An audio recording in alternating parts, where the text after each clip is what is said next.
Assalamualaikum warahmatullahi wabarakatuh. Halo semuanya, perkenalkan nama saya Laura Masyita dengan NPM 22081080 dari SIF P1. Pada kesempatan ini, saya akan mempresentasikan hasil UAS Praktikum Pemrograman Big Data berupa ringkasan materi dan implementasi dari pertemuan 1 sampai pertemuan 7.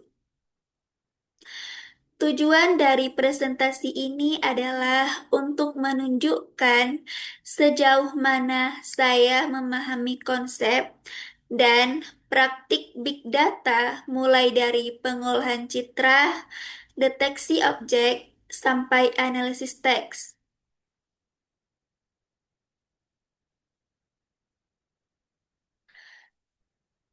Ini merupakan daftar isi materi yang telah kami pelajari.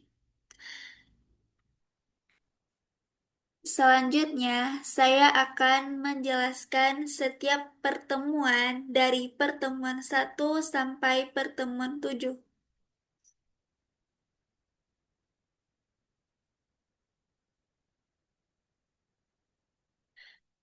Di pertemuan pertama, kami melakukan EDA atau Exploratory Data Analysis terhadap dataset gambar.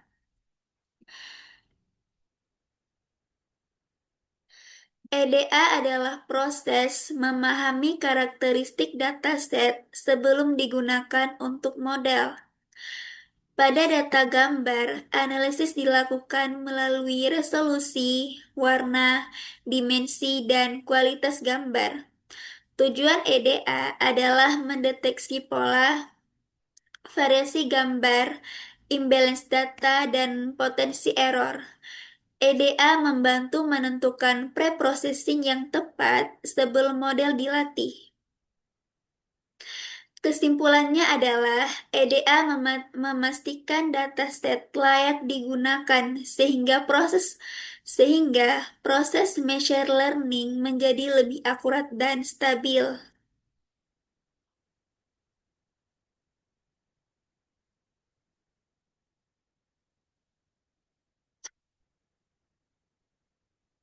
Output dari pertemuan satu, eksplorasi data gambar atau EDA, dataset multi-class fabric defect detection dataset 3,077 gambar, 9 kelas, yaitu 9 kelas. Gambar memiliki resolusi tinggi dan variasi cacat tekstil nyata. Distribusi dataset tidak seimbang. Kelas defect free mendominasi. Analisis ukuran gambar, warna, dan kecerahan membantu menentukan pre-processing yang tepat. EDA menunjukkan dataset kaya variasi namun tidak seimbang, sehingga diperlukan balancing data sebelum pelatihan model klasifikasi.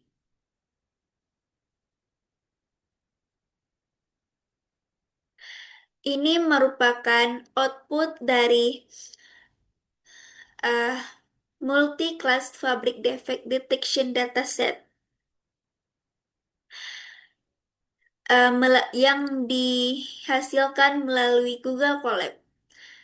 Yang pertama ada gambar pertama ada output untuk kelas stain, dan yang kedua ada output untuk kelas hole, dan yang ketiga adalah ada output distribusi jumlah gambar per kelas.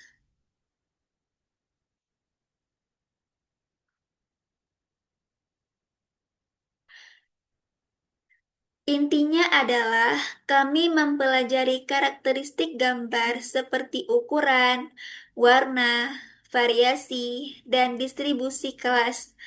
Dari sini kami tahu apakah dataset seimbang atau tidak, dan apa risiko error yang mungkin terjadi. Hasil akhirnya, kami memahami dataset sehingga bisa menentukan pre-processing yang tepat sebelum melatih model.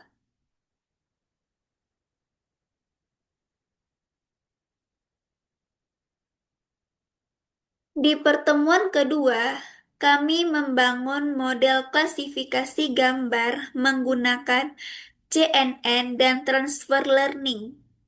Transfer learning membantu mempercepat pelatihan karena model sudah belajar dari dataset sebelumnya.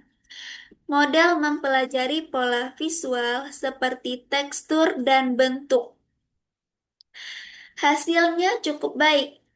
Akurasi model mencapai 93%.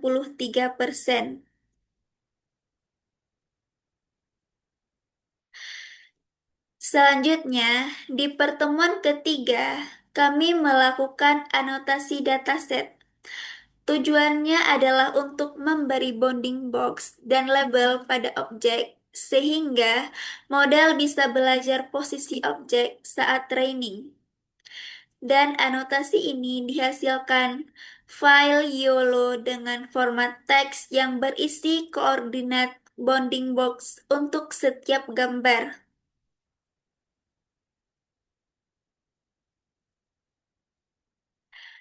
Di pertemuan keempat, kami mulai masuk ke deteksi objek menggunakan YOLO V8. Model mendeteksi objek secara otomatis dan memberi bounding box serta label prediksi. Pelatihan dilakukan selama 100 approach dan menghasilkan nilai MAP 50 sebesar 0,76. Artinya, model mampu mendeteksi objek dengan tingkat presisi sekitar 76%. Hal ini sudah cukup baik untuk dataset praktikum.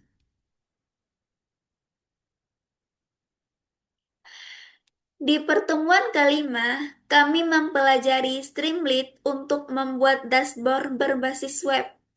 Streamlit memudahkan kita mengintegrasikan model agar bisa diakses pengguna tanpa menjalankan kode secara manual. Dashboard bersifat interaktif, ada teks sambutan, slider, dan grafik visualisasi data.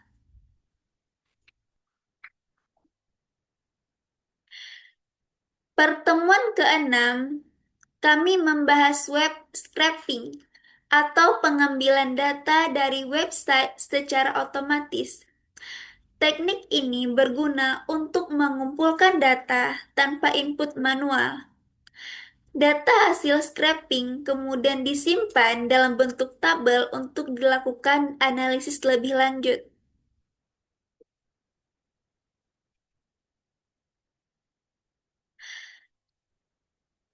Pertemuan ketujuh ini, di pertemuan ketujuh ini, kami membahas sentimen analisis, yaitu analisis untuk mengklasifikasikan opini menjadi positif, negatif, atau netral.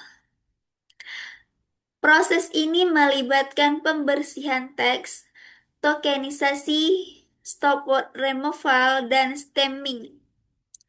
Kemudian, model machine learning digunakan untuk memprediksi sentimen berdasarkan isi teks. Analisis sentimen ini sangat berguna dan sangat berguna untuk memahami pendapat pengguna dalam jumlah besar secara otomatis. Dari keseluruhan praktikum ini, saya belajar bahwa big data tidak hanya tentang jumlah data yang besar, tetapi tentang bagaimana data diolah menjadi informasi yang bermanfaat. YOLO V8 berhasil melakukan deteksi objek dengan performa yang baik. Streamlit memungkinkan model digunakan oleh pengguna secara langsung dan analisis sentimen membantu memahami opini berbasis teks. Jadi, secara umum, big data dan machine learning mampu mengotomatisasi analisis gambar dan teks untuk mendukung pengambilan keputusan. Mungkin hanya itu saja yang dapat saya sampaikan mengenai hasil praktikum dari pertemuan 1 sampai pertemuan 7. Terima kasih kepada asisten laboratorium yang telah membimbing eh, saya selama praktikum ini. Sekian dari saya, terima kasih banyak. Wassalamualaikum warahmatullahi wabarakatuh.